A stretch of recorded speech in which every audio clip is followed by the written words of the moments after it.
This is Polykill, where two men, outnumbered by their games and at war with time, undertake the quest of defeating their lengthy backlogs. Please adjust your seat and prepare your ears for the banter of your hosts, Jake and Travis.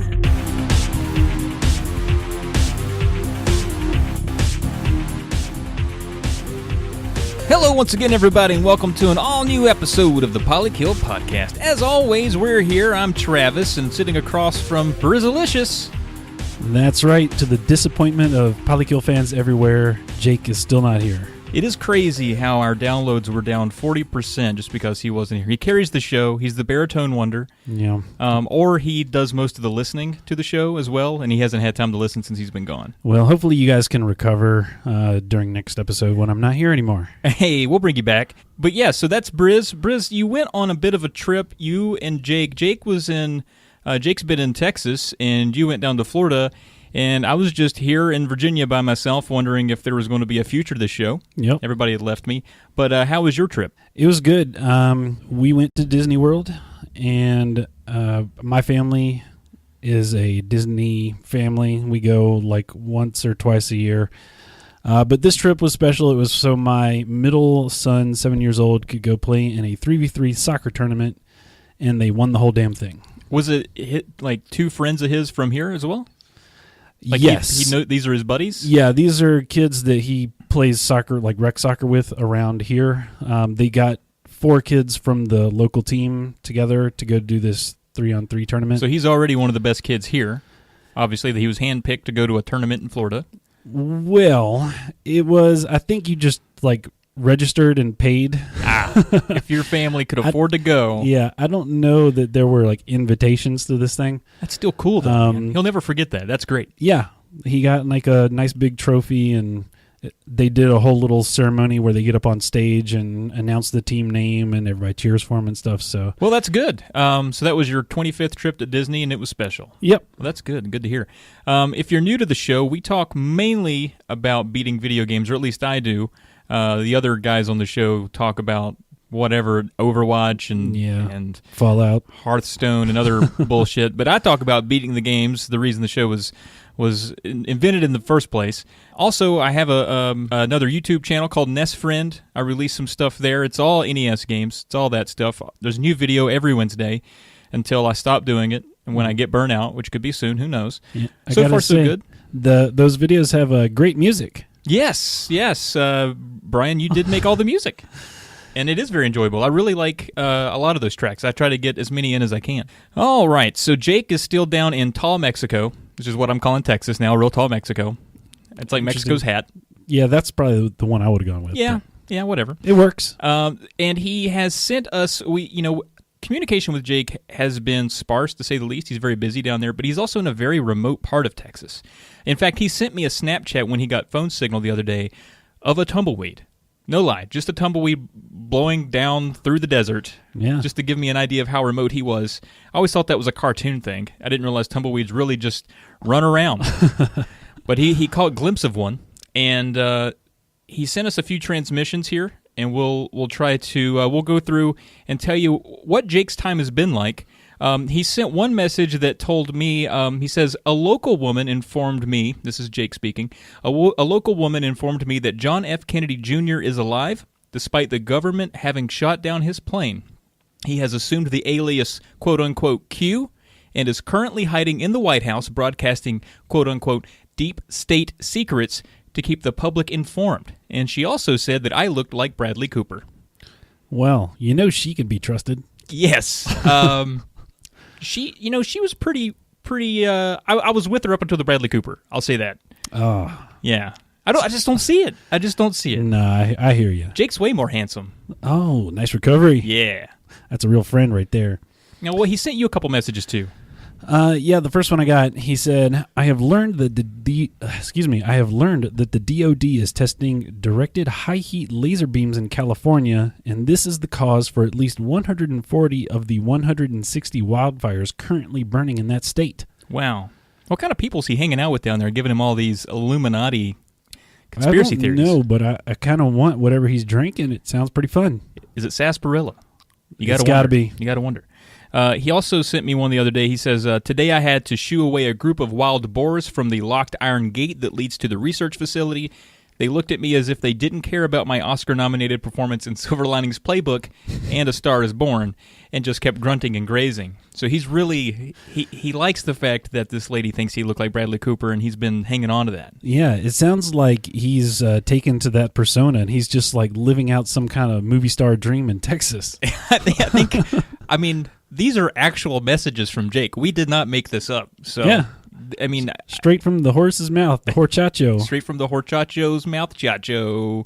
Well, he sent me one. He said, I'm now convinced that there is enough evidence to support the existence of Bigfoot, Mothman, and Men in Black. There is no way cultures from around the world would all agree on these things without there being some kind of truth to them. Q has been opening my eyes to how blind I've been. See, Q's back. And, you know, this whole deep state thing, he thinks he's Bradley Cooper. I'm a little worried about him, to be quite frank. Being away from, I guess, his home base and all the people he knows, he's starting to lose it. He's the kind of guy that will just envelop into a group of people. So if he hangs around a bunch of conspiracy theorists, he'll come out and he'll be the best conspiracy theorist of that bunch. He's probably going to start a podcast about it. Oh, God. Competition's the last thing we need. He sent me some normal stuff. He sent me one that just said he's seen exactly 4 drops of rain in the past 2 weeks, so it's very dry. They say Texas is a dry heat.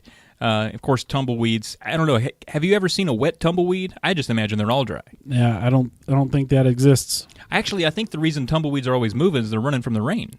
If you see a tumbleweed running, go with it. You're going to get rained on. All right. Well, speaking of tumbleweeds, he sent me a message that said, tumbleweeds are real and they hate what you think of them. Oh, so maybe that's why they're running. You say maybe that's why they're always running away. What? I'm not even sure what I do think about tumbleweeds. Maybe it's the fact that I don't think about tumbleweeds that they're upset with. They're offended by that and they run away. I just imagine them wet, which is normal. He also said, last one here, he says, it smells like sulfur. And there's fires on the horizon, the coyotes howling you up all night, and the tap water is salty. So he's having fun, it sounds like. Yeah, he's enjoying his time in tall Mexico. Tall Mexico, big old hat Mexico, which is also Tejas. Hopefully, he conforms back to normal Jake when he comes back. I think he'll shapeshift. I think he'll be back and be good. He's going to show up in a cowboy hat. I hope. And boots. Oh, my God. If he showed up and he was just wearing some tight, just uncomfortably tight Wranglers, like you could tell he wasn't comfortable in them, with a giant belt buckle and a hat with something sticking out of the corner of his mouth, I would be so happy. He's going to walk up in here and be like, sure. Sure. Yeah, that'll be fun. All right, well, let's get into what we actually do here, which is talk about video games. Let's start with some pickups. I finally got on the import train. I've been staying away from imported stuff for a long time because I have a hard enough time getting the stuff that was released in my own country. Yep. But I got a hankering for a Famicom. The Japanese Nintendo, you might say. Right. And my Game Shop buddy, said he had one, and I expected it to just be a loose old Famicom, probably had some sticky stuff on it from, I don't know. I just expected it to be a rough-looking Famicom, but it's an M-box in the styrofoam, some plastic sleeves in there, good-looking, still a little sticky in spots, but Famicom, and I got 4 games off the shelf to go with the price, just because I actually stayed around the store and helped out. I sucked up a little bit. Yeah. That's how you get him to call you first, right? Yes, exactly. Well, that is the secret. See, I'd gone in there for a while, and I love John, but he gets bombarded. And he's a one-man crew, and while I was there, he had 3 trade-ins. So I would be talking to him. People would come in with just a bin of stuff. And so he never really has time to put this stuff away. So that's what I helped with. I cleaned off the counter and put some stuff on shelves, and it's actually kind of cathartic, to be quite honest. But it also got me a good deal on a Famicom. Now I heard, or I saw you and Tim talking about it in the little chat we have, and it sounded like you need some modifications for this thing. Well, you don't. You need modifications to it if you want to be, if you want to put it on a PVM or that kind of thing. Okay, so you could just plug it into a CRT and play. That's what I did. Yeah, okay. It just has. You can use the coax to plug it in, old school. There are modifications you can make, but I'm not skilled enough to do it on my own. But I'm happy with what I got. I mean, it looks good. It plays good. I just wanted to... Honestly, I don't read enough Japanese to get deep into the library, but it's a cool thing to have, especially boxed. It's cool. That's awesome. Why don't you take the next one, and then I'll take the last one. All right. I picked up by default, I guess, Life is Strange 2 Episode 2. When this game first came out, I bought the season pass or whatever where you get all the episodes because I love these games and I knew I was going to play it anyway. So that came out a couple of days ago, and so I'm considering that a pickup, even though I actually paid for it last year at some point. I have not played it yet, but on the last episode, we were talking about this, and I recommended to you that you did not need to play Captain Spirit before playing this game. I know, like some kind of asshole. Well, I played the first episode, and there was nothing in there about like, Captain Spirit. That didn't connect, right? Yeah, so I was like, okay, I don't see the connection. It seems like maybe it was just a... Same universe kind of thing. Yeah. Yeah. But then I read an article on Kotaku or something the other day that was like, you should definitely play Captain Spirit before you play Episode 2. So, for any listeners that hadn't heard of that, you should do that.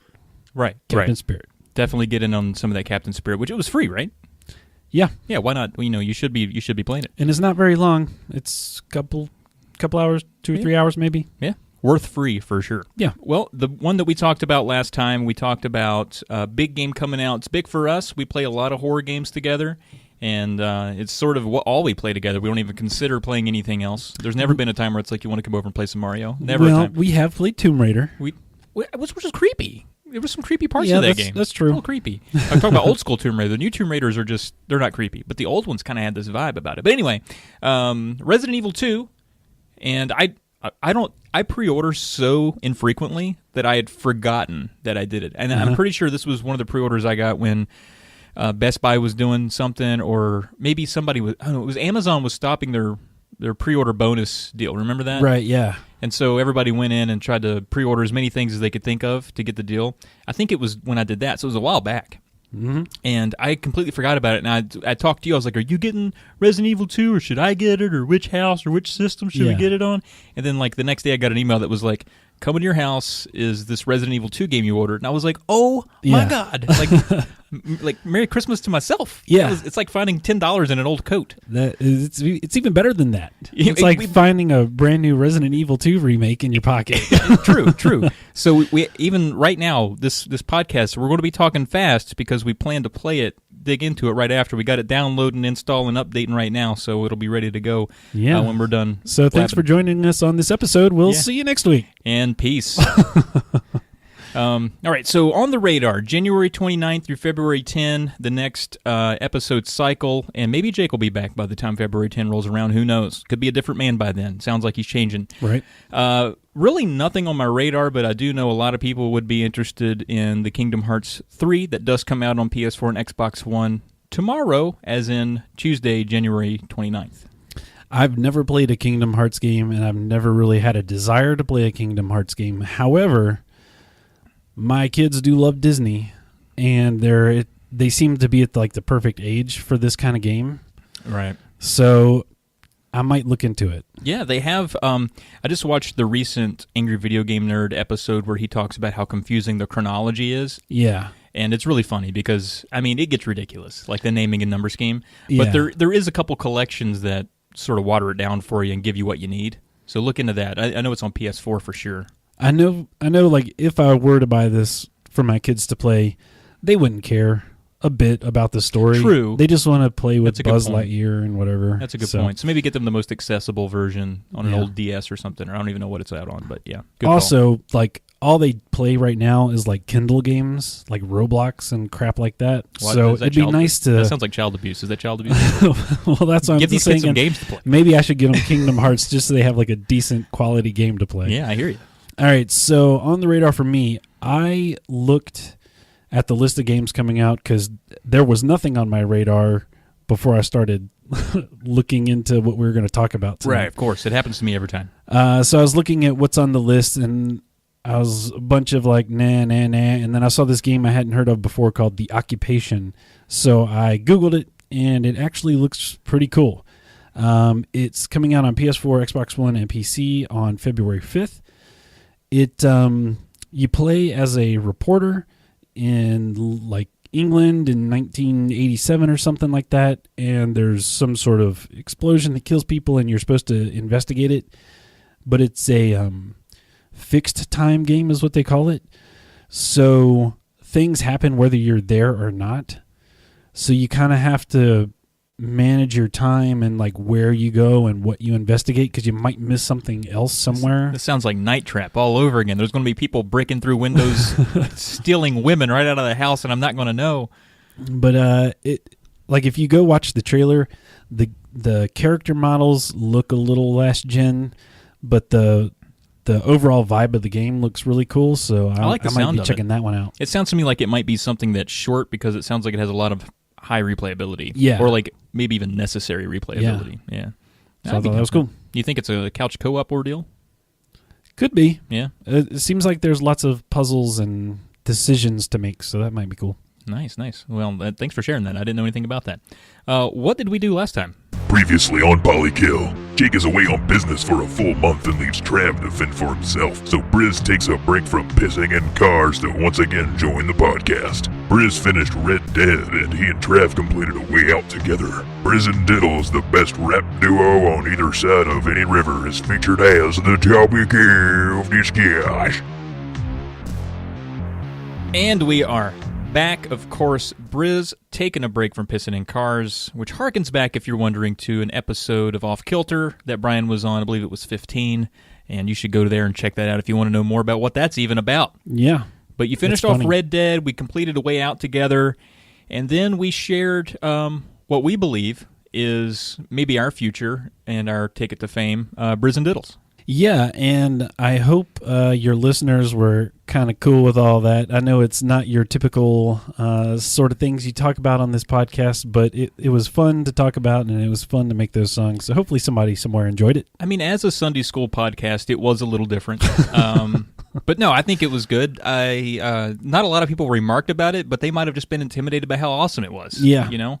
I think a lot of people start to clam up around celebrities, and so now that they know what we're about, they were a little afraid to come out and sort of get hands-on. So they're kind of like, we're not worthy. We're not worthy. Right, so exactly. Makes sense. And there were, I will say, a couple listens to the songs that we posted on the website. So people were getting out there and filling their head with some good B&D. Sweet. All right. So games that we've completed, Briz, you got a big list here. Talk us through. I pulled a big old Jake. You pulled a Jake. And I did not beat anything since Red Dead last time. Why'd I even have you on the show? I could have had anybody. I thought, well, thank God I got rid of this Jake character. He's going to go down to Big Hat, Texas, with his big hat. And finally, I'll get somebody on here that's beaten some games so we can have a discussion or two. And what'd you do? Yeah, I played a game that you can't technically beat, Fallout, so sorry. Oh, my gosh. All right. Well, welcome to the Travis segment. I'm going to be... Everybody buckle in. We're going to be talking about Golf Story, which was fun. It was fun. I told you a little bit about it. I don't know if I can add any more to it, but basically you golf to golf, so you can golf while you golf in order to golf. And that's the whole point of the story. All of the quests are sort of challenges, like we need you to go do this thing, which involves maybe a putting sequence or some kind of knock it over this tree at this angle sequence, that kind of thing, like skills test. Right. And then that sort of earns you the right to play a tournament at that particular golf course. And all the golf courses are cutesy. You got like a beach golf course, and there's a snow golf course with a lot of wind you got to compensate for. So it finds ways to be creative and fresh. And I will say, I probably spent 20 hours in the game, which is a long time to just be golfing while you golf, so you golf while you golf. Yeah. But, I never really felt like it worn out its welcome until like maybe the last 40 minutes or so. I was kind of like, all right, are we finally wrapping this up? But I thought it was really good. It was actually really addictive. I like sports. I'm not a golf guy at all. Yeah. But this was good fun. It's cool. Also, my buddy Josh, who does like golf in real life, he came down to hang out because he was announcing that he is also going to be having a baby. Oh, and so nice. he got a way to come up, and we partook in some scotch and played some NES we do. That's awesome. A normal adult thing to do, right? Your buddy's going to have a kid. He comes to see you. Yeah. And then you drink real expensive scotch and play really old video games. It sounds like a great day to me. It was a fun time. We did beat Darkwing Duck. We co-opted. I mean, it's a single-player game, but you know how you do, passing the controller back and forth on each death. And I'll tell you, man, Darkwing Duck, a lot of fun. It's part of that Capcom Disney collection in the same ilk as the Chip and Dale games and DuckTales and all those. But definitely, I think, more difficult. The last boss was for sure very hateful. But, I mean, classic, Capcom platforming game from the early 90s. So it was good. And also, I finally finished Shining Soul 2. And Hallelujah. I liked it better than Shining Soul 1. I did not like that game much. I stuck through to the end for some reason. I guess I thought maybe at any minute it could get good. Right. And then 9 hours in, I was like, I don't know if it's going to get good or not. It never did. So then you thought, well, maybe it'll get good in the sequel. I thought maybe. It was better. It's the same kind of game, but they cleaned up a lot of the aggravations. It is repetitive. It has. I told you about the aggravating stuff I experienced. Like every time you die, it's like a chore to get back on your feet. Right. You got to go through all the menus. But after I leveled up, went through. There's it's one of those. It's an action RPG, but it has that classic RPG thing of the thing you think is the final boss just isn't. Yeah. There's another form. There's another boss. There's another layer. The boss's form, he melts down, and then he's a different dude, and then he rips off the mask, and he's a different guy, and then that guy's dad comes down, and he's actually the final boss, but no, that guy's actual boss is it just never would end. But I finally did finish Shining Soul 2. I mean, it's not a game I'd recommend, but I like the Shining series a lot, and I wanted to see what Soul 2 was all about, because people said that was the best one, and it certainly is the best on the Game Boy Advance. When you say the best one, the best out of all the Shining games? Of the Shining Soul series, which is of 2. Did they just stop making the Shining Force games? There's not been one for a really long time, but there was the one that I really want to play is on the Sega CD, I think, or Sega Saturn. I get them confused sometimes, but it's cost prohibitive to get the real copy. I'll have to emulate it. Yeah. Okay. And then I wanted to bring up some. We had our New Year's resolutions here a while back, and something I've been doing for the past couple of years was I wanted to play a game from each system that I own, because I feel like I have those systems sitting in there a lot. I come downstairs and they're all whining and begging me to play them, and I was like, boys, I can only play one, and I kind of feel bad. So I was like, I try to make a goal to give the console some attention. And Retro Mojo took it a step further, where instead of I picked 5, he's like, it's a good idea. I'm going to do that for all my systems. So he listed out all of his systems, put a game near each one of them, and said, I'm going to beat a game for each system I own, which is maybe not a big deal for someone like you who's only got, a few. You don't have all the portables. You got a few classic consoles. Jake, I think, only has 3 consoles, maybe 4 if you count his 3DS. But for big collectors like Mr. Mojo there, it's a big and myself, it gets big. Yeah. It gets big. So he's keeping track of that over on the forum. I think it's a cool challenge. So if anybody wants to join it, I was going to point them toward the cartridgeclub.org forums. Are you going to join it? I don't know, because I have sort of my own kind of goals with it, but I think it's kind of cool. So I'm going to try to do my 5 that I set my goals out to be. See how I do, but I think it's cool. I mean, maybe I'll try it someday. Cool. So I thought that was neat. All right, let's take it into the Just Beat It. There it is. That was good. You practiced all week. That's good. Chris R. at BaseGuy654, who caught them all one time, and we're not talking about Pokemon, finished Trojan, Shadow of the Ninja, and Bad Dudes on the NES, Slaughterhouse, and Dead Moon on the TurboGrafx 16. I tell you, he's a retro maniac, that Chris R. He does all the good stuff. I stay in constant contact with Chris, getting tips and tricks, and I don't know why I have a YouTube channel dedicated to the NES when he is actually the expert. Seriously. You should make a channel about him. That's actually a really good idea. All right, so let's get into... Oh, good job, Chris. Let's get into the rando tweets. We got 3 tweets here. I'll go first. Our friend Caleb J. Ross says, Spyro 2 Ripto's Rage, #JustBeatIt. That last boss fight, wow. Not hard, but much harder than the rest of the game. Definitely spiked. And, of course, he's got a good screenshot there with one of his fancy PS4 controllers he collects. Brian, I got to ask, what's the last time you encountered a difficulty spike that you were like, what the F?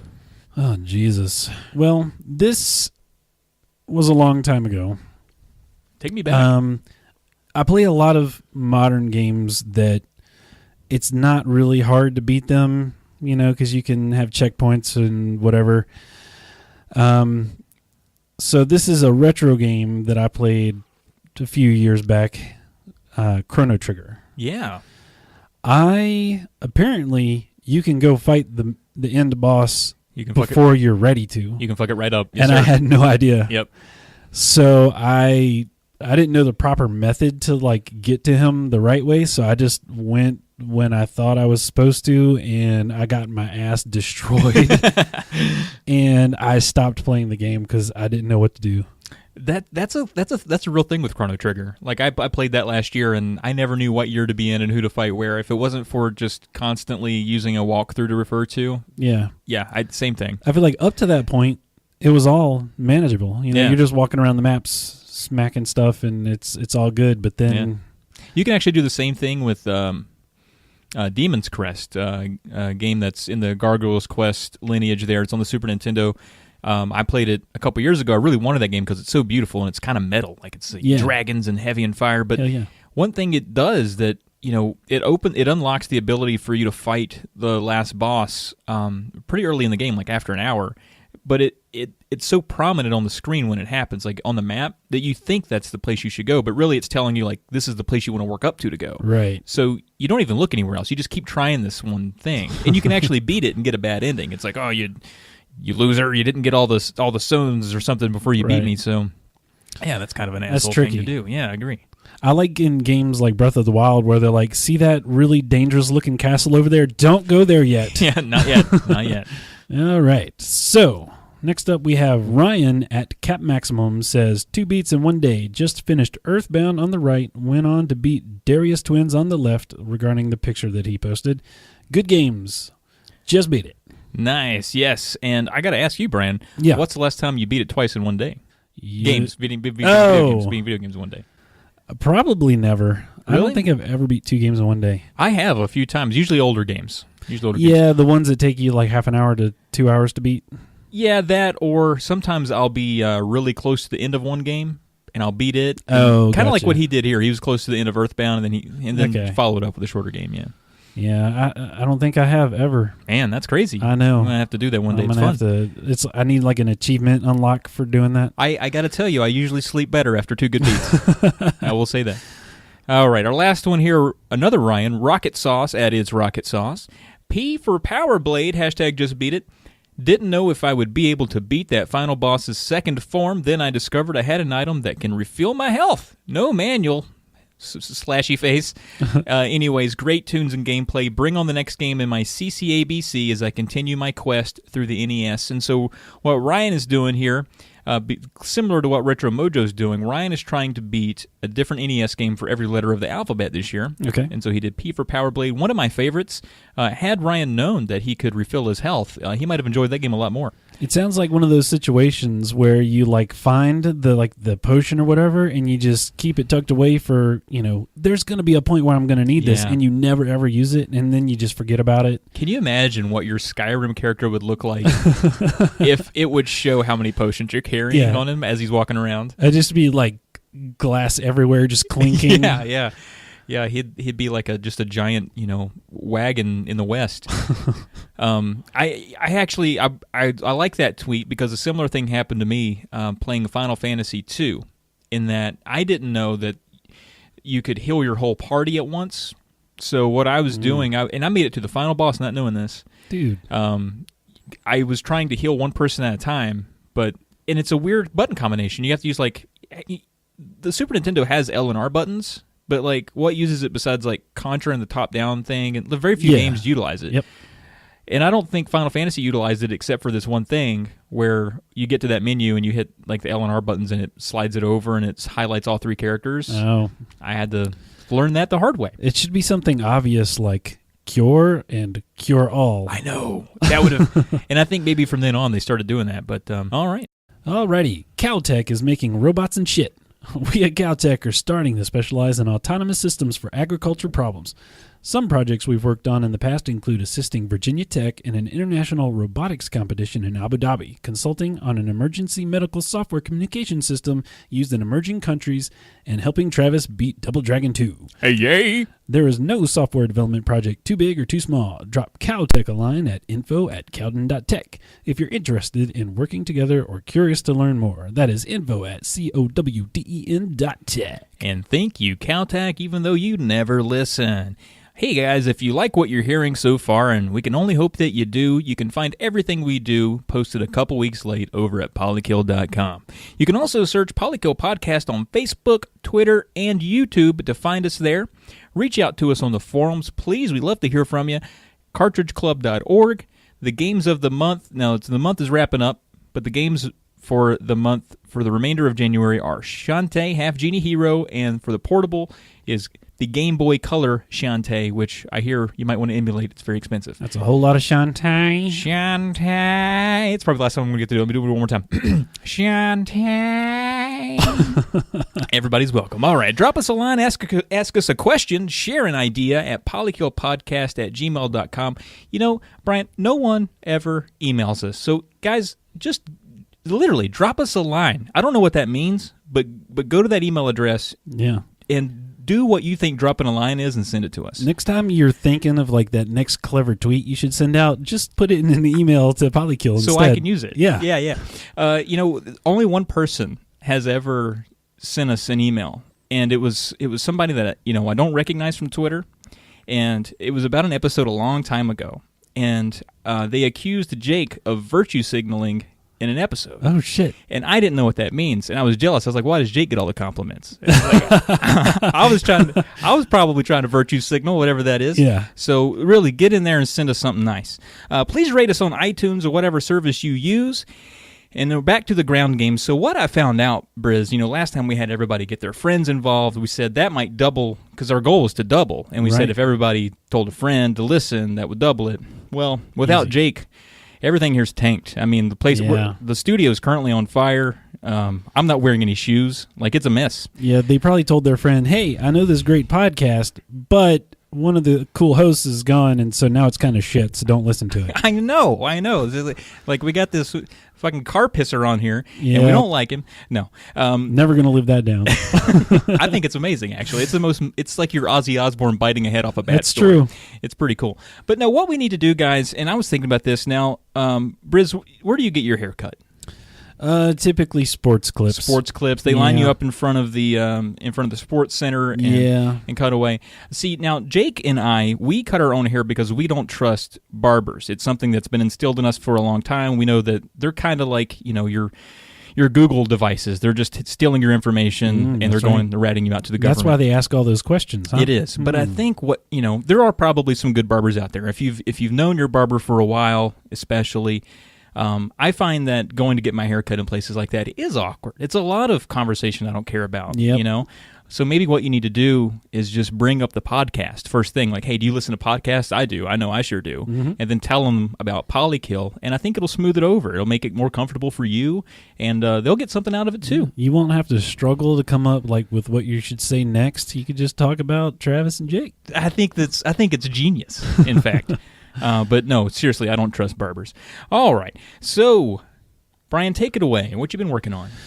All right. So I went on vacation, like you said, for a few days. And since I was away from all my gaming hardware and all I had with me was a rinky-dink laptop, I was playing quite a bit of Fallout Shelter. Yeah. So tell me, how is 2016? Is it still okay? Well, I'm in this Fallout zone right now. You're the only person in the world right now that's played you're honestly the only person in the world that's fired up both of those games in the same week. Probably. But I don't know why. It's just I love Fallout and I couldn't play 76. You don't have to defend yourself. Well, I haven't played Fallout Shelter in a while. Let's just load that up and see what's going on with that. And so, it's the same as it was 2 years ago or whatever, but... So some guy you sent out in the wasteland had been gone for 700 days. Yeah. He came back with 900 died pistols. Somewhere along the way, but yeah, he had 500 jackets and 12 guns and stuff, so it was a good time waster. How about you? It really is a good time waster because I played that game. It was going to be like a game I played for like a little bit before bed one time. Yeah. And for like 2 months, I was obsessed with it. I don't even think I ever brought it up on the podcast because I knew Jake would judge me. You know how Jake is. Yeah, exactly. You can't even mention a movie around Jake without him snobbing at you, you know. Bless his heart. He's done a big hat. But, you know, I couldn't get away from it. So I definitely get it. I get the hook. I wish it were, I don't know. I think it's missing something, but I like it. I think it has a little too much of that mobile game monetization where it makes you wait for things unless you buy the Nuka-Cola or whatever. So that can get really annoying when you're just kind of like sitting there waiting for something to happen. So yeah, it's not the best thing ever, but you know, it satisfied me while I was on vacation and not able to play anything else. You had your Switch. You could have been breathing in the wild. Well, I did play some of that as well. Oh, okay. I was going to talk about that after you kind of brought it up, but okay. So you played some Fallout Shelter. You played some Fallout 76. Yep. Okay, so I jumped back into Breath of the Wild because I think I finished Golf Story like the day we recorded the last time. Oh, nice. So that was the only other Switch game I'd played. And so immediately switched over to Breath of the Wild, and I have now I know everybody's wanting to keep up to date on what Travis is doing in Breath of the Wild. That's right. But I have defeated the 4 Guardians. Goddamn. I've finally done it, and I have entered the castle. I am on my way. I'm marching toward Ganon. This will be a game that I hope to beat by the next episode. That's awesome. It feels good. It's a big game.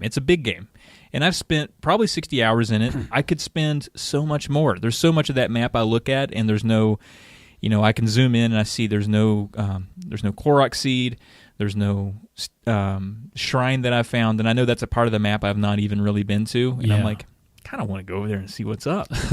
But it's a big map. But the other part of me is like, kind of want to go beat Ganon. Yeah. And I know that after I finish off Ganon, I probably won't go back to the game. It's just the way I am. Yeah. But there's a lot in there, and it's not like I think the game is interesting in that every corner is a little bit unpredictable. Like we talk about, Fallout has a little bit of that.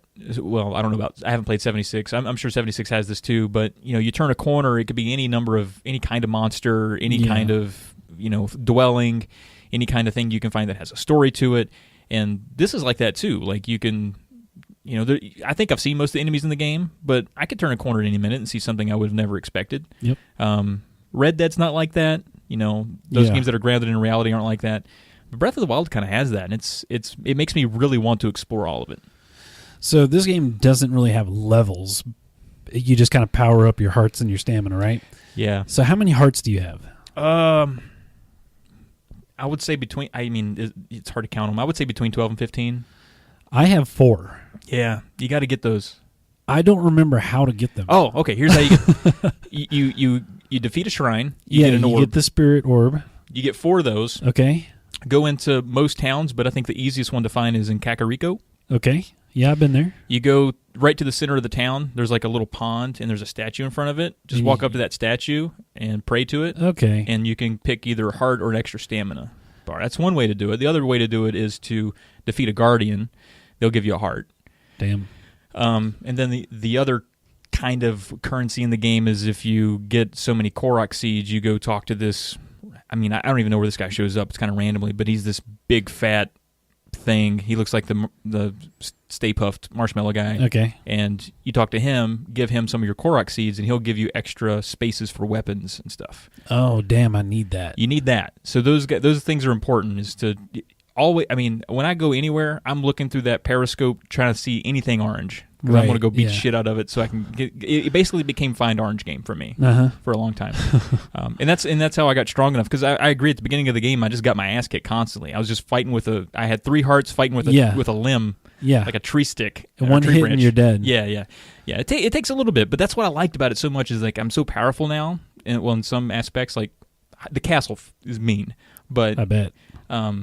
Going to places like early in the game that used to kick my ass, now I'm just kind of marching through. I got like a bit of a swagger. Like even the animation's a little bit different. Swinging a big one. It's nice. I like it a lot. Yeah, I got you start with 3 hearts, and then I got a heart.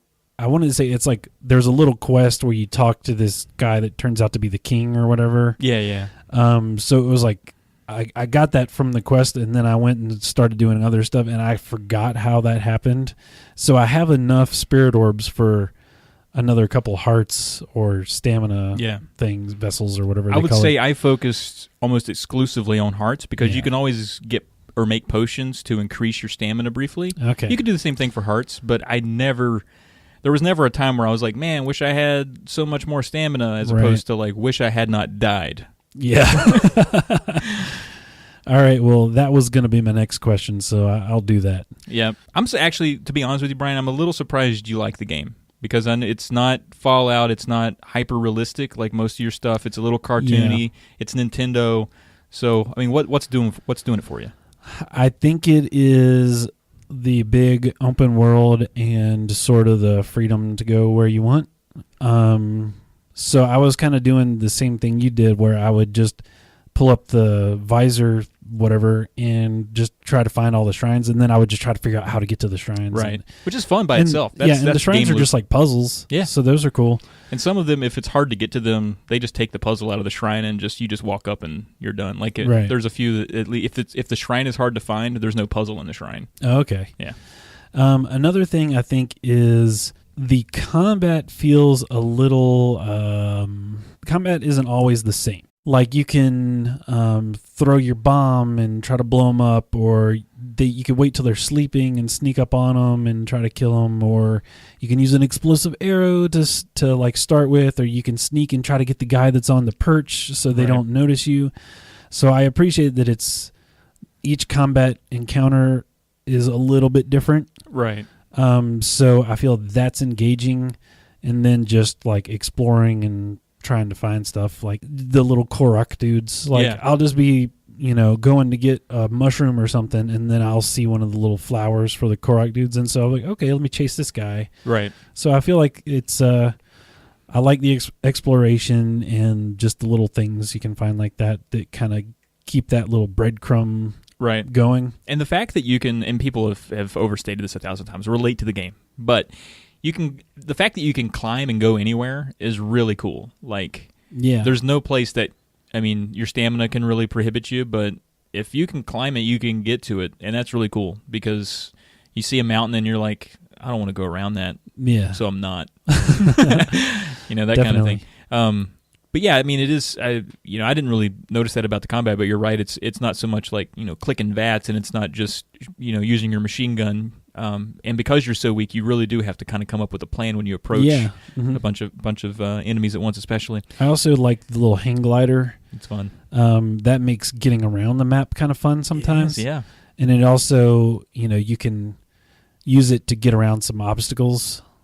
By if I climb up this little cliff here, I can jump off and then float over that thing there, and so that adds another little element of the exploration that I like. Yeah, it's a lot of fun. I guess the big aggravation, and everybody has it, is the breaking weapons. That's the thing. Yeah, I had heard that critique about the game when it first came out, and it is so true. Yeah, like, make them last just twice as long. And call it a day. I will say, once you get a little further into the game, once you've taken on a bunch of enemies and done a bunch of shrines, it becomes basically a non-issue. You usually have weapons to fall back on, and you see them so often you never really feel like one's particularly special, so you don't really feel compelled to hang on to it for any reason. All right. But then you find the Master Sword, and it doesn't break. Right. It will deplete its abilities for a moment if you quote unquote break it, but then it comes back. It's kind of like it's got to regenerate or something. Yeah. I would say if they didn't increase the durability of the weapons, the least they could do is make Link automatically equip the next weapon in his inventory instead of making you pause combat to go do that. Yeah, I agree with you there. That's a good point. All right, well, I guess that does it for Breath of the Wild talk. So we talked about Fallout Shelter, which was, 2015 hot drop at an E3 or 2016, and then Breath of the Wild. And I guess Fallout 76 is the newest and shiniest thing we're talking about here. So have you had any new revelations in that? I don't think I have too much more to say about it other than that I'm still enjoying it. I am still getting to discover new areas that I haven't been to before that have a lot of high-level stuff. I have, for the first time, donned my power armor and went into one of these nuclear blast zones. So when somebody launches a nuke on a part of the map, it creates a lot of high-level enemies within that area. And, of course, there's tons of radiation and stuff, so it's a very hostile environment, but you can get really good loot by killing legendary enemies and stuff. So I went in there one time. There was another guy about my level. We were shooting stuff. Things were going okay. And then we got to this house, and about 8 of these like high-level things came out and started chasing me, and I had to hightail it out of there with my tail between my legs.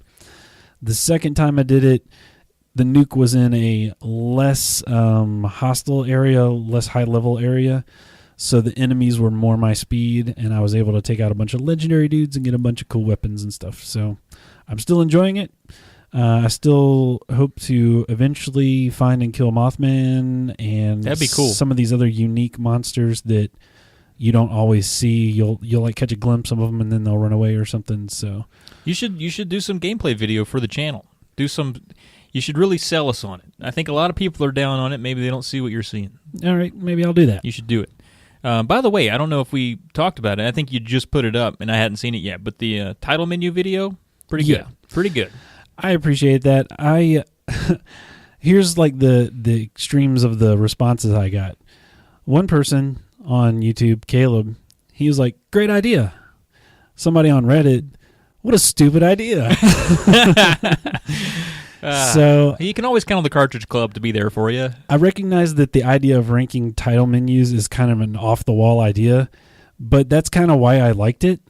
Yeah, like, it's funny. I could make the 1,000,000th video about X game that would just get buried under everything else on YouTube about the same thing. You need to or make I can do something a little bit different. Just make some Fortnite videos, man. Nobody's doing it. Nobody's no competition there. Nobody's doing it. All right. Well, let's jump into what we had planned here for the discussion. But first, people want to know about you, Briz. I'm flattered. Some folks on the Discord, the Polykill Discord, want to know. This is from Frankie. What are your music tastes? And now we know that you're a rap god. That's right. One half of a rap god. But I do dabble in other forms of music.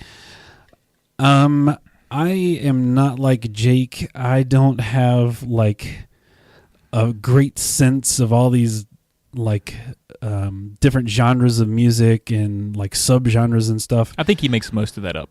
Okay. He's not here to defend himself. Does he just like want to impress everybody? I think he's trolling you specifically. Okay. Yeah, well, we're it's all working. in on it. Yeah. All right. Well, generally speaking, I like classic rock.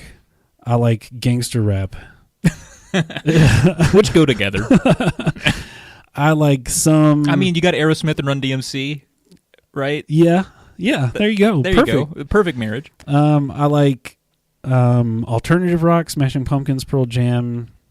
I'm right there with you. That's my sweet. I mean, we use the word cush. That's my cushy spot. Like if I had to nail this down to like just like what do I listen to, it's mainly Smashing Pumpkins and Pearl Jam at the moment. You like, could not play a Stone Temple Pilots song that I couldn't just jump in and There you sing go. all the words to in the voice. You know, I'm Yeah. right there. I want to hear it. Not right now. That's a Patreon exclusive. We don't have a Patreon. Smart. Briz, what are your favorite cars to pee in? Basically anything where the center console is not too hard to straddle and the back seat is made of some sort of fabric that gives a nice sound. It's all about the sound, right? Yeah, it is. It's you got to have the comfort. A real tight upholstery makes a nice drum. Yeah, that like nice thudding sound. Yeah. Mm. What kind of car was it? Do you remember? I don't remember. It was some old sedan, like a Sebring? It was maybe. I have no idea. It was dark. Why do you like Bethesda so much? Damn it! These are all from Frankie. If you had asked me this earlier today, I probably wouldn't have had an answer, but I've been thinking about it this afternoon. Did you know that the question was coming? I saw it on the Discord chat. So my answer would be, and this might not be the perfect answer, but it's the freedom to explore an open world that feels lived in which exploration, more often than not, ends in discovery. Yeah. So I'm behind you there. So, like, there are open world games where the buildings and things like that. We can say Rockstar games. We can just say it. They feel more like a movie set, where it's like, here's a stack of boxes. Here's the one that has the little sparkles on it is the one you can interact with, and when you click on it, some item magically just appears. Whatever which lends itself to a more detailed world, honestly. Yeah. I mean, those, like Assassin's Creed Odyssey and Red Dead Redemption, those worlds are big and beautiful. They're gorgeous. But I feel like a lot of the infrastructure is like cardboard castles. Yeah. So in Bethesda games, you have, like, you can find a fork. You can find a fucking plastic fork. And that's what I'm after. Yeah, it makes it when you go to a location, it makes it feel like somebody lived there. Some shit went down there. They had a lot of forks. Yeah. The thing that gets me though is there's like a giant box. All that's in it, one onion. Yeah. I mean, I get it, but it's like, yeah. Really? All these fucking boxes here? Y'all got like one onion and a spoon? Well, somebody probably came in before you and took all the good shit. Left me a shitty onion. They're like, I don't want the onion. I'll leave it for the next guy. And then the exploration results in discovery where, you see something cool in the distance and you walk over there and it's not just, oh, I found a building. It's like, oh, I found a building and there's like a secret bunker and I went down there and I found like these notes about these people that live there, and it makes you feel like you discovered something and not like it's you're a just, true RPG thing. Yeah, I get it completely. And that, I don't mean to disparage these other games. I'm just trying to describe what it is about Bethesda games that makes me love them. Yeah, I think Bethesda's more about the experience, and I mean, not to say Rockstar isn't, but in terms of the world, Rockstar and Ubisoft are really more about the setting.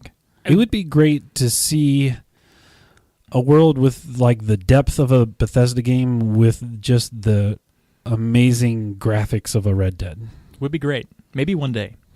What's a VR experience you didn't like? Everybody knows you're a big VR guy. You got the Vive. Yeah. Everyone's talking about Beat Saber, though. That's a big thing going around. Beat Saber, I have not played it. So I bought sort of a precursor to Beat Saber.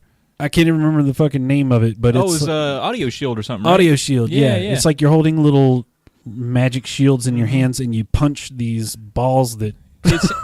yeah. You punch balls that fly at your face. As you do. Yeah. Like a truck stop afternoon. Yeah, you do it to like the rhythm of the music, right? Mm-hmm.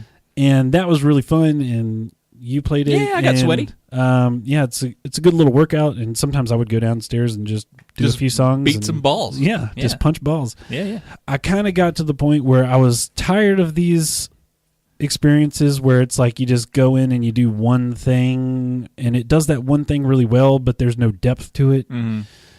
And that's when I was kind of getting into like the Fallout VR and Skyrim VR, where it's like, okay, now I have these big massive games with a lot of shit to do. Some Doom. So games like Beat Saber, I'm like, yeah, that looks like fun, but would I stick with it though? I wasn't sure if I would stick with it for the money. There's got to be some hook that's different than Audio Shield. It could be a better library. It could be more challenging. I always kind of felt like Audio Shield was kind of just, was it just blue and red? You just hitting two different colors. Yeah, like this seemed like more like you could do some drum movements and. Yeah, and Audio Shield I think randomly generated they tried to generate the patterns based on the sound wave of the file, but it wasn't always really good. They all felt homemade. Yeah. And they kind of, some parts didn't feel like they synced up really well. Synced is the correct way to say it. Oh, sorry. So you might find like a song or two that felt really good, and then another one you were really hyped to do. It was like, this is kind of crap.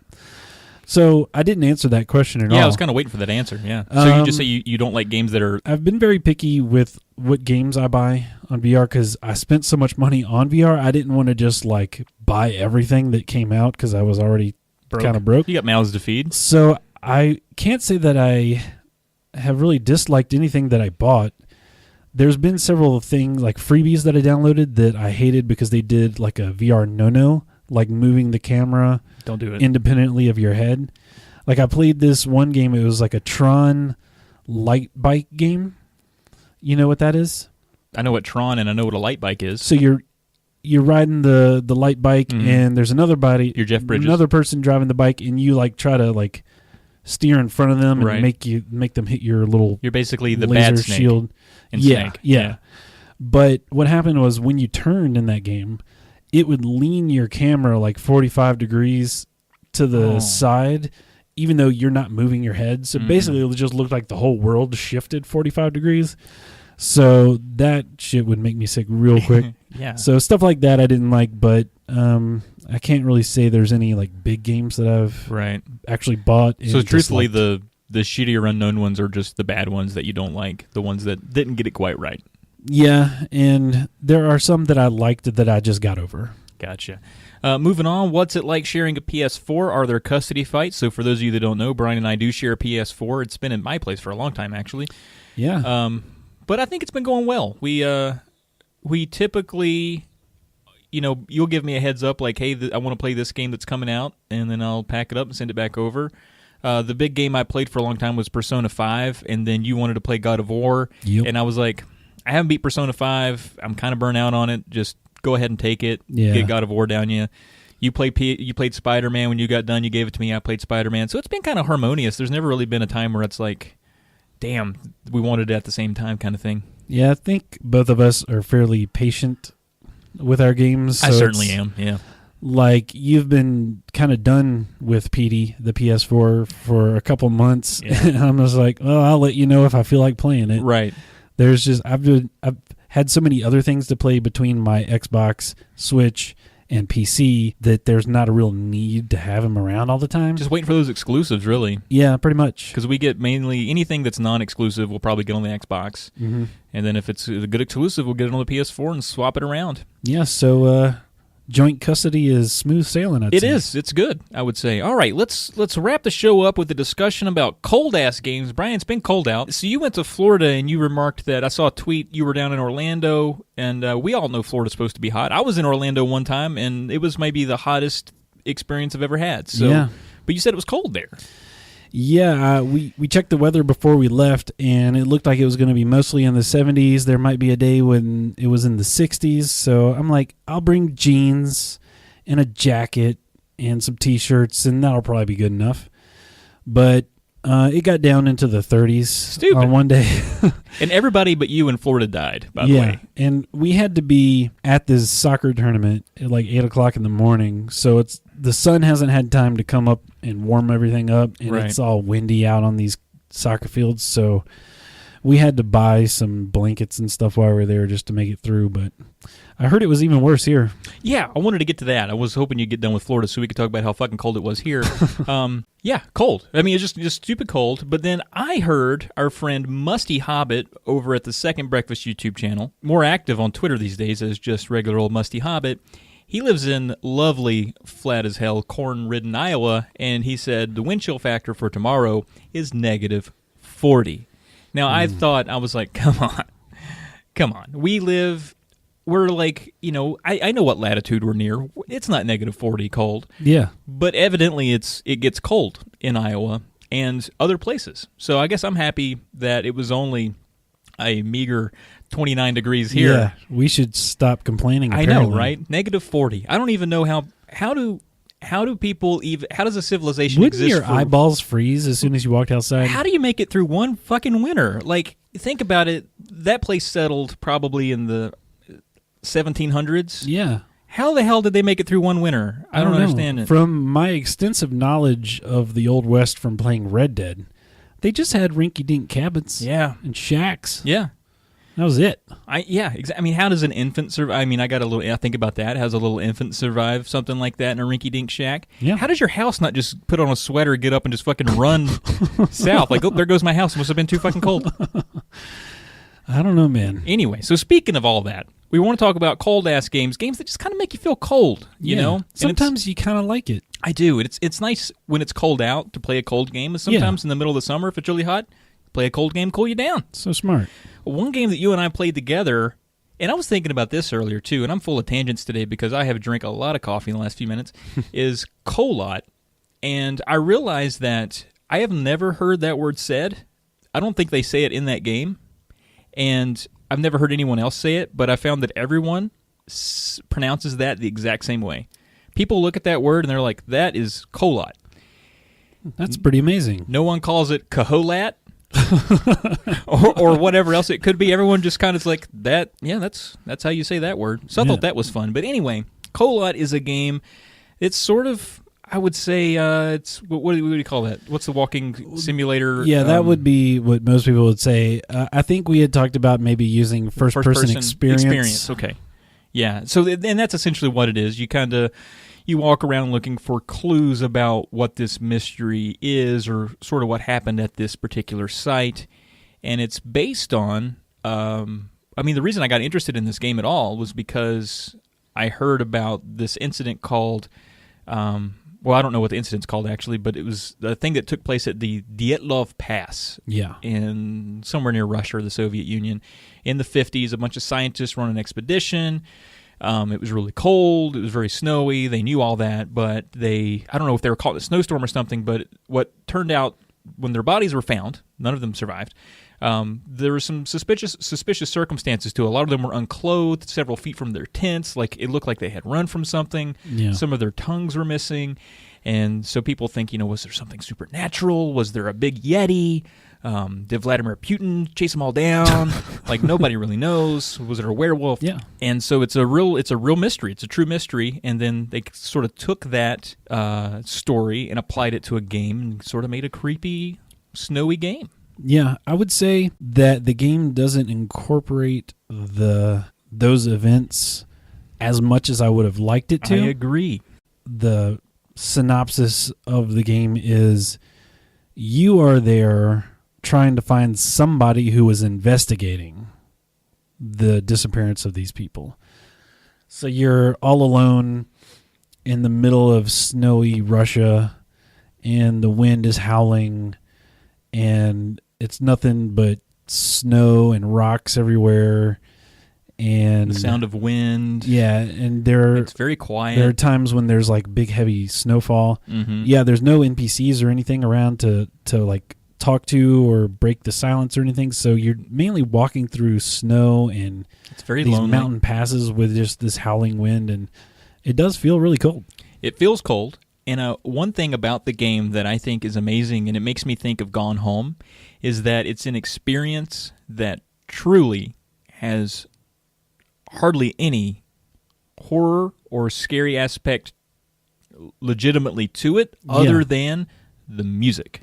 Yeah. And like the music will make a sound or slow down or speed up, and the hair on your spine will just kind of instinctively, if you have a hairy spine like I do anyway, will just sort of pick up. And I don't know what evolutionary trait that's for. I don't know if that, I think that's wind resistance. That slows me down in a fight or flight scenario, but mine will just perk right up. And it happened several times, and it would end up being a no big deal scenario. Yeah. But that music would just get you. And I was on the edge of my seat, and it was actually like really intense. But like you said, you don't really... You're just kind of following these notes left behind, and I guess there's some mild puzzling. I can't remember, but it's very cold, very lonely, and very spooky. One of the aspects of the game that was kind of puzzly was just finding your way around the map, because you have this map that's kind of realistic in that it doesn't show you where you are. Right, there's no like paths or anything either. Yeah, you have to kind of look at your surroundings, try to figure out where you are to get your bearings, and then you think you know where you're going, and then you pull up your map and you try to figure out where you are again. Right. So half the game was us just trying to figure out how to get to where we wanted to go. And you getting lost because of that bad map, I think, is part of the game. I really think they wanted you to be a little bit disoriented, and it works. It's very effective. I did like that. I could definitely get why a lot of people wouldn't enjoy a game like this, because it does, it lacks a lot of action. The payoff, I think, is minimal. Yeah. But the experience, especially I don't really know if I'd enjoyed it as much playing it by myself. I might have gotten impatient with it. Yeah. But sticking through with a buddy and passing the controller around and enjoying a lot of what was spooky about it made it really good. I agree. How cold was it? On a scale of where's my nuts to there's my nuts? I would say it is man, I'm shriveled. Yeah. I mean, it looked cold. Yeah. It was very windy. I actually went and... Because we played this game a long time ago. It's been like at least a year. Definitely, right? yeah, at least a year. I went and watched a YouTube video of it just to kind of refresh my memory. And it is like seriously nothing but howling wind and snow. So it definitely feels cold. Yeah. And it's crazy what those sound effects will do. Even as you sit on a warm couch in someone's basement, Yeah. you kind of like, put your hoodie back on. All right, so now what about is it a long dark or the long dark? It's the long dark. Now we can get the joke out of the way. It looks like a long dick. All right, we'll just Yeah. yada yada. All right, big old long dark. So you've put a little time into this, yeah? Yeah, there's 2 modes to this game. You can do just the straight up survival mode where it's basically you are set loose in this map and you basically just try to survive. And it's hunger, thirst, cold. Like you're just fighting the elements and there's scarce resources, so you have to be really careful about you have to tend to things like if your clothes are wet or how many layers of clothes you have on and stuff like that. So, and then there's the story mode, which is kind of the same thing, but there's a mission where you're looking for this person that you were on a plane with and you crashed and you woke up and she wasn't there and you're trying to find her. And there are NPCs that you can come across to talk to and they'll give you little quests to do. But how are the NPCs getting by, What are they doing? Well, so far they've only released 2 of the planned 5 episodes. So there's not a resolution to this that I know yet. My personal...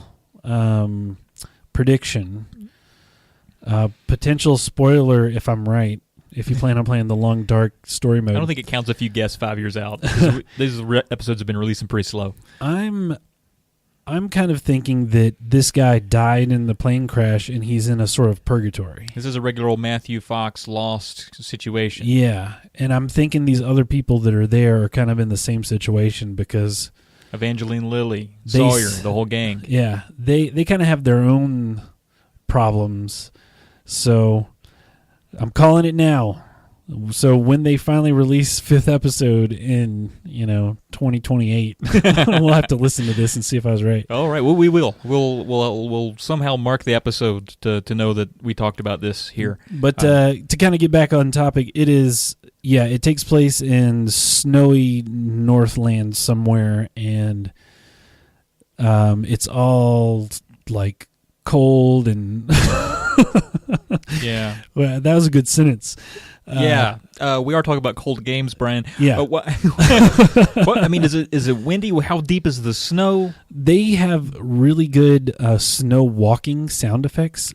Yeah, that nice crunch. Crunch, yeah. Now, our Canadian brethren might correct us and be like, it's not quite perfect. Maybe, yeah. Maybe it's somebody that lives it every day. We get 1 3-inch snow a year, and we're proud of it. And so since this is Kolot, it's more of a story exploration sort of thing, or uncovering something.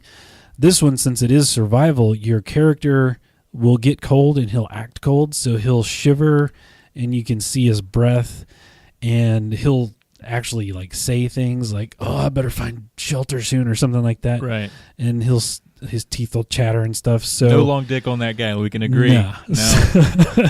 So you're out and you have enough supplies to maybe make it to the next cabin you find, and so you're just cabin hopping. Yeah, and the guy is like, all your hunger and your thirst and your cold are going crazy, and it's like danger of hypothermia. So I'd say it's a pretty fucking cold game. Yeah, it's a where's my nuts game, I think. Yeah, I think it is. I was wondering if you said there's a mode where you just survive and you try to see how long you make it. There's no end game to that mode? You just roll on? I don't think so. I think there's maybe an achievement for making it 100 days or something. I would consider that beating that mode because I'm curious, like, what's the incentive? Because I want to be able to survive so long in the game that the helicopter finally comes or some payoff. I want that. That would be amazing. Like, you know? if there's like this secret ending if you make it long enough. Like, that'd be great. I think that would really entice me to play it because I have been intrigued by this game for a long time because I like the idea of a game predicated on survival with that sort of level of detail.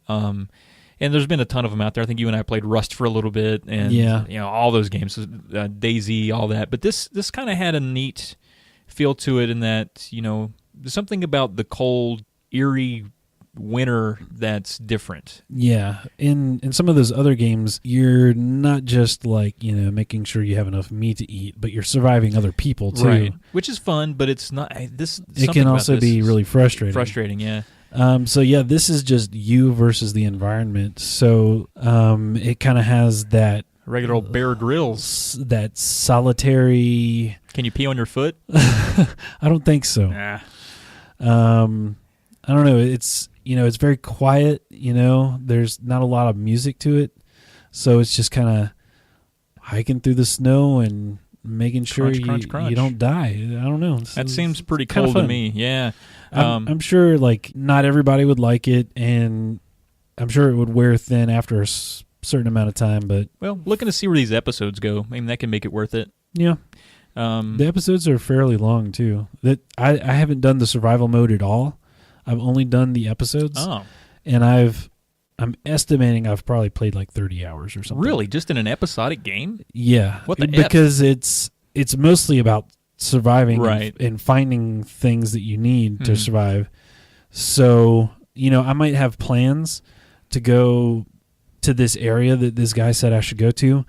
I get halfway there. I run out of material to make a campfire. I'm starting to freeze to death. I got to find the closest thing, the closest shelter I can find. So then I go there. So now my goal is, I got to survive the night, and then I got to find some firewood so I can warm back up. So you kind of get derailed from your main goal. That's neat, though. I kind of like that. Yeah. It's sort of like my fascination with hiking and doing like especially long hikes where certainly I'm probably not in a position where I need to survive like that. But I kind of like the idea of being left to sort of what you have on you and what nature provides. I think that's neat. Oh, man, I forgot a thing I was going to say earlier. That's a lot of snow.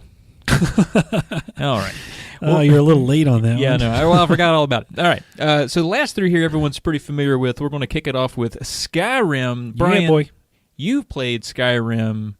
Well, you've beaten Skyrim one time, but how many times have you started Skyrim? I have started Skyrim probably 60. It's not quite that bad. I would say realistically, maybe 10 times. So do you like Skyrim or do you like creating a character? I like... Or naming characters? Well, I like the game, of course, but I like trying out different playstyles because, in that game you could be the sneaky archer or the mage or the, guy with the big hammer or the guy with the sword and shield. And what happens is I'll be playing as one thing, and then I'll like come across a NPC or something that has like this really cool heavy armor and like a sword, and I'm playing like the leather clad archer. I'm like, man, it'd be really cool to have that armor and that sword. So I get the itch. Now, I know when you played, you kind of had the same idea, but you just kind of like mentally said, oh, well, my character... I excused everything, yeah. ...is now deciding to do this instead or whatever. Right, I did all the mean quests first. My guy's name, I'll never forget, Adabok Skymolder. That is such a good name. It's a great name. Okay, very proud of that. He kind of almost sounds like a Star Wars character, but he was definitely a Skyrim character.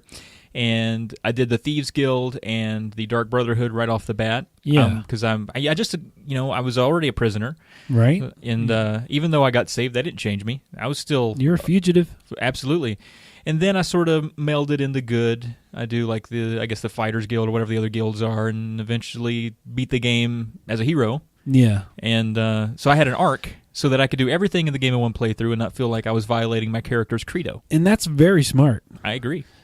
My problem is when, like, if I'm making a stealthy archer, I want to pick, like, a human or, like, a an elf or something.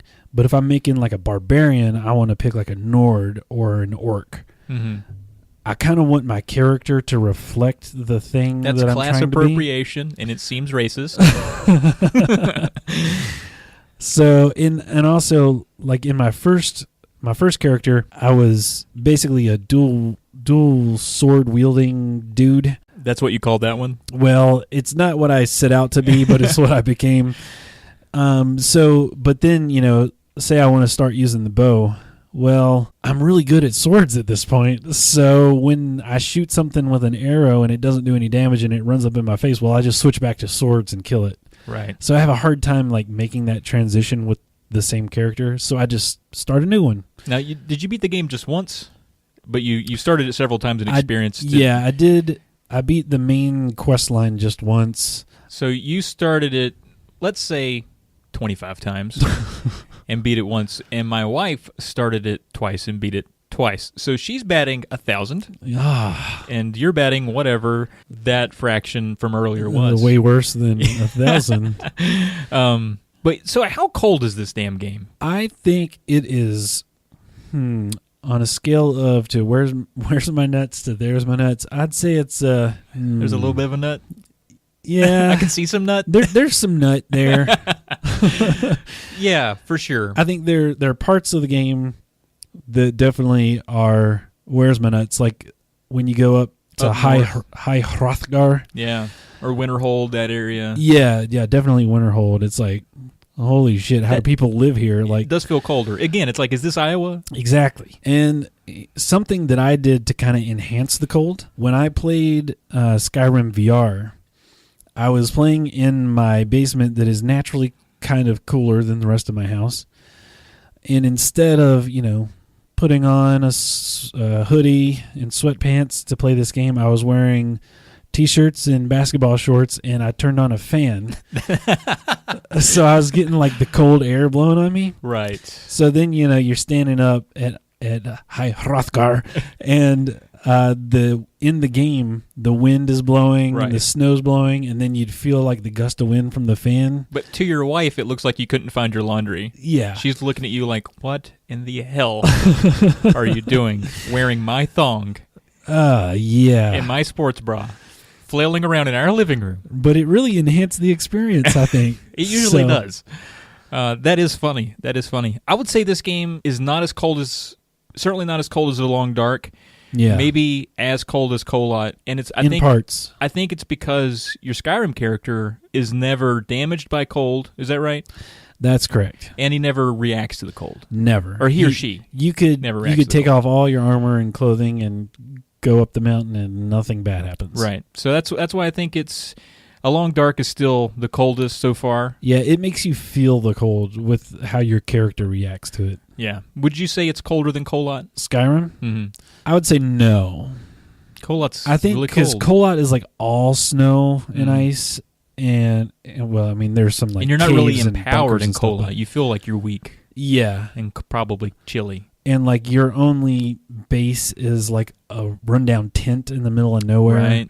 Where in Skyrim you can shack up with have Lydia a downtown. House. Yeah, you got some torches and stuff in there. Yeah, you can get some melted cheese wheels and stick them on your feet and kick back and just beat the snow. Yeah, beat the snow. What about Breath of the Wild? You deal with snow. Starting out in the game, you're very susceptible to cold. You have to actually cook a potion with some hot peppers. Yep, hot pepper. Is that a thing? That's a Teen Titans Go thing. Okay. There's a whole episode where they eat peppers. And Didn't know you were a fan. You have kids. It's good. Okay. Well, that's one way to fight the cold, and I will say later in the game you can you come across some people that are selling some stuff to where you don't have to cook anymore. So that's nice. You don't have to worry about it as much. But you do have a cold meter, and you can freeze to death. And I tell you, Link, I can put him in some skimpy outfits, and sometimes when he isn't even reacting to the cold, I'm like, bro, it's cold. Yeah, put some on. I went up to, in the beginning of the game, there's like the shrines that are all, like 3 shrines that are all pretty close to where you start, and one of them's, or 2 of them I think, are on top of the mountain, and I just strolled up there like I was king of the world the first time. Playing Skyrim probably. And then, Link kind of hunches over and he starts shivering. and your health starts going away. I'm like, holy shit, what's going on? And then I figured out the cold meter and stuff, so I ran away. Came back once I figured out the hot pepper thing, but I think that game does a good job of kind of making you feel the cold too. Like when you go into the inventory menu and Link's sitting there shivering and stuff. Yeah, you're like, I get it. Yeah. I get it. I'm sorry. I didn't know. My bad. Yeah. That game is definitely cold. I won't say it gets any colder. I mean, I think what you see there at the beginning, just a little bit of snow, is as cold as it really ever feels. Yeah. I can't think of a spot where the snow gets bigger or the wind picks up. I mean, maybe. It's mostly just like if you're in a high elevation, it's going to be cold. Yeah. I mean, I'm trying to rack my brain. I think there are times, though, where sometimes I think the more desolate a place is and snowy, the colder it feels. Because there is like a tundra up north where it's just this flat, open expanse. It feels maybe a little windier, like you're on a frozen pond almost. Okay. And just something about that, it's so barren. There's nowhere you can take cover. Mm-hmm. You feel vulnerable to the wind and the elements. I would say this game is certainly colder than Skyrim. I would put it above Kolot. I still don't think it's quite a long, dark cold.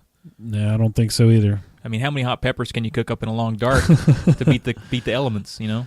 And when you cook those hot peppers, it's so entertaining. Like they hop around the pot. Yeah, they do.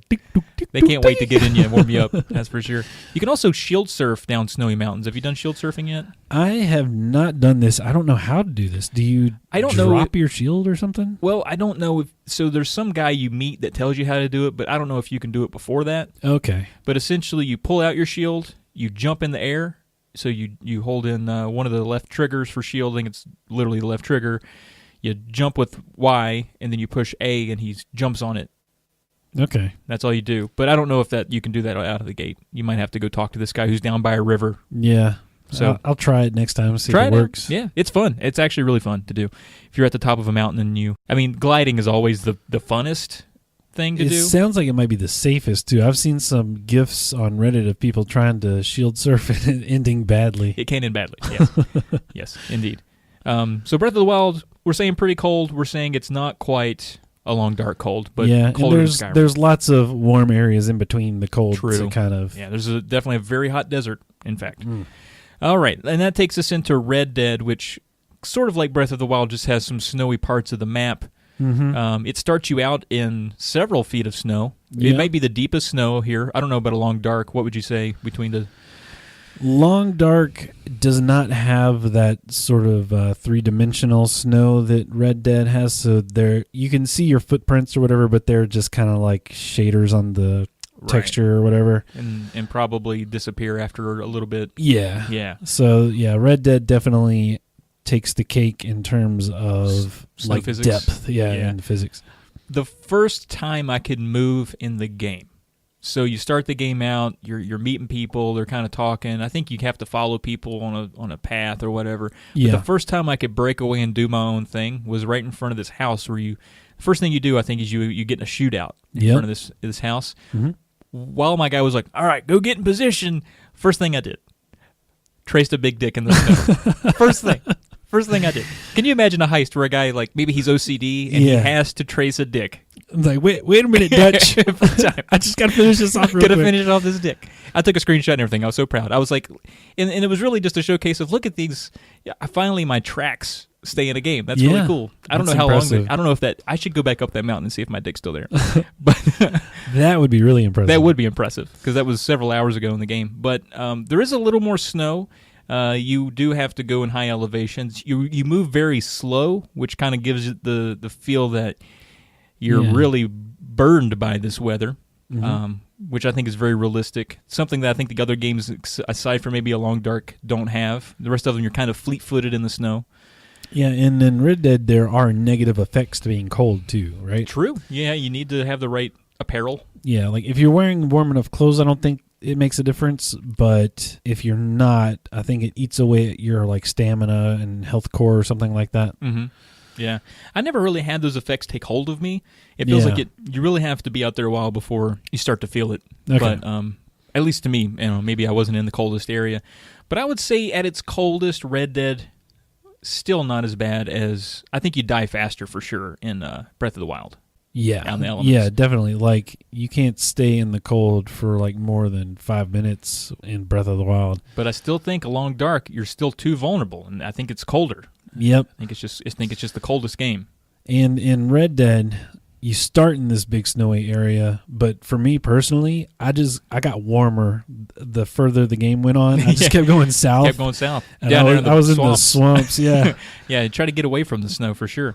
So those are our cold games. I think if we had to rank them, and it seems like you're agreeing with me, I think we go along dark for the coldest for sure.